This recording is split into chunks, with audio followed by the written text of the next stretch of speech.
It's time to work on the cute carrot house, block 3 of our Hoppin' Down the Bunny Trail bench pillow.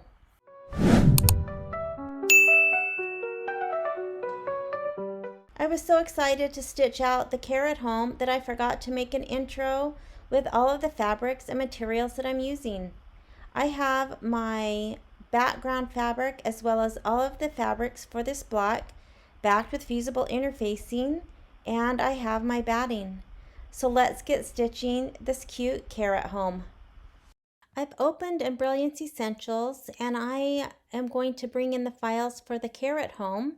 I can go to the merge stitch file icon, but an easier way is to open the file folder that keeps all of your files for this project. I will open the quilting bundle,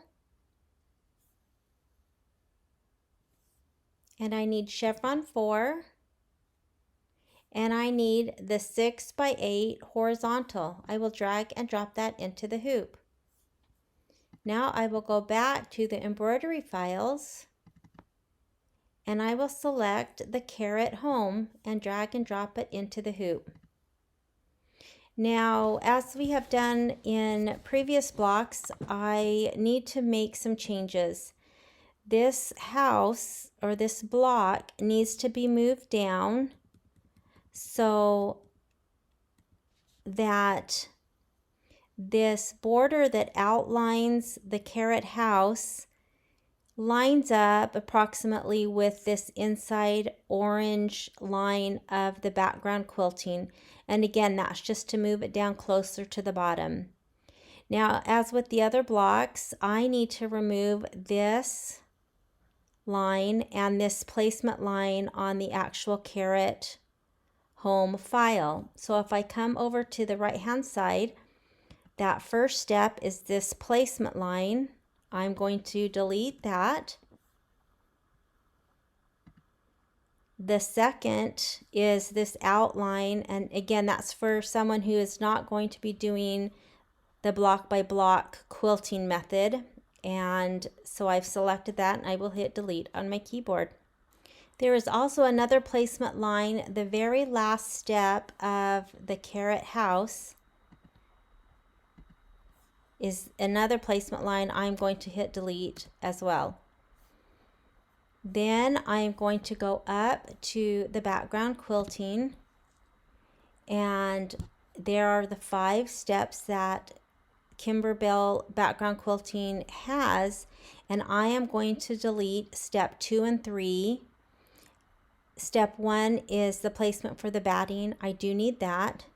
Step 2 is the tack down of the batting, and I cut my batting to size, and so I don't need this step. Step 3 is the placement for the fabric, and that is just 1/4 of an inch outside the batting line, so we don't need that because our background fabric is much bigger. And then the 4th step is the tack down of the fabric, and I do need that. And then the quilting. So I will select the 2nd step, hold my shift key down, and select the 3rd step and hit delete on my keyboard. That leaves me with just the 3 steps that I use. Now, of course, anything in software is totally optional. You can choose to stitch all 5 steps of the background quilting, or you can skip steps right at the machine.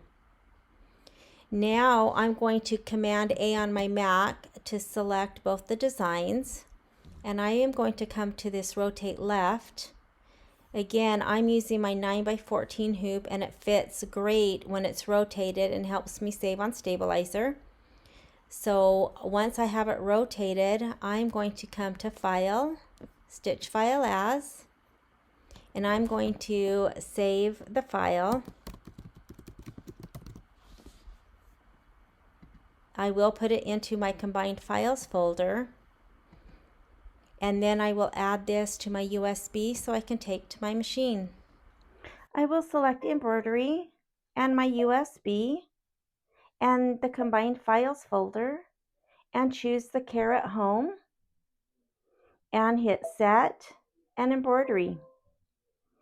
Now I'm going to go to layout and move and use the down arrow to move the block or the design all the way down.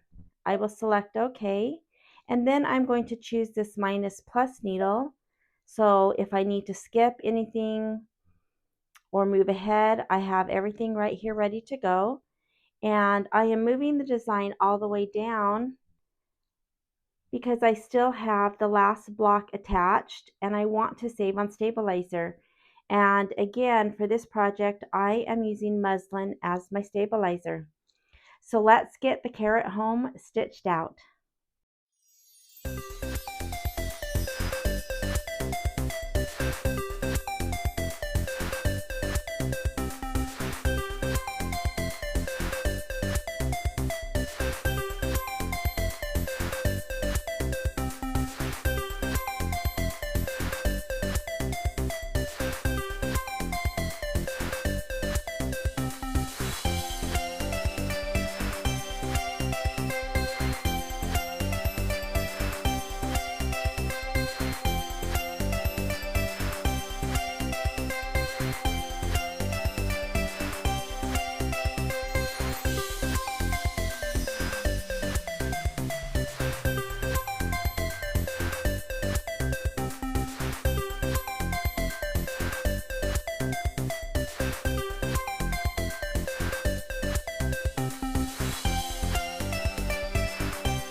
We're on the last several steps of the design, and I wanted to show that we're getting ready to stitch out this little ladybug. And it does say that if you're using the ladybug button, that you can go ahead and skip several steps. I am going to stitch this out and use the little ladybug button somewhere else on the quilt. But again, if you're using the embellishment kit and don't want to stitch this out, you can skip 25 and 26 and step 28 and just put the button right there. Another thing with the carrot house is there is a little flower that will be stitched on the carrot house door. And again, it says if you're using the button, you can skip the next two steps.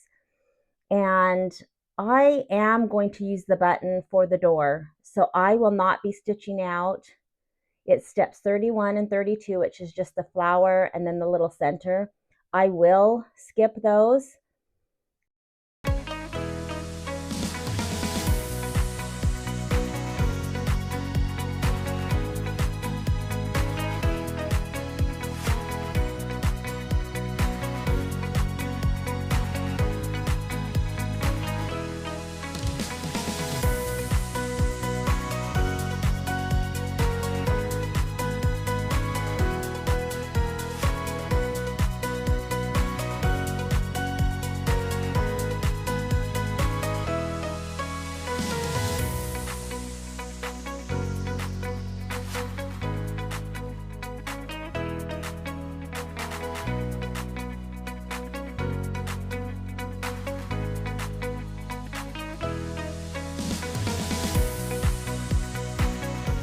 So I have the basting out, and this again is the same background quilting that goes into the seam allowance. And so for this one, after I press it, I am just going to cut it to size, and I am not going to cut the muslin, which is my stabilizer, next to the stitching, because this part is still in the seam allowance. So I mean, if it's already in the seam allowance, I don't think taking just a little bit is actually totally necessary. So I'm going to just leave that and cut this to size and not worry about it for this next block.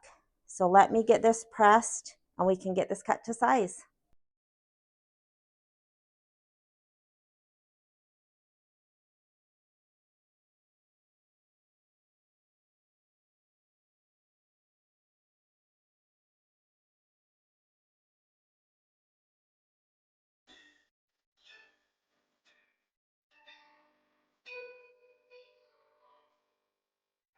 With my carrot house, I am going to press from the front. I will just center my ruler so it's equal amounts from the stitching line that goes into the seam allowance, and then equal amounts from the top and the bottom.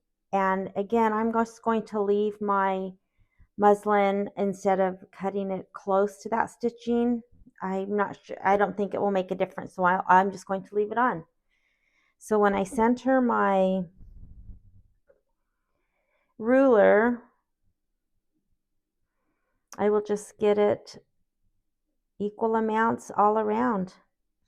I also wanted to add that the bottom of the house and the carrot and radish is just slightly above, very minimal above the batting. You can see my fingernail line goes right next to the batting. And so I am measuring from the little mark at the end of the batting for 1/4 of an inch. It looks like it's more, but that's just because this actually sits above the batting. So I hope that makes sense.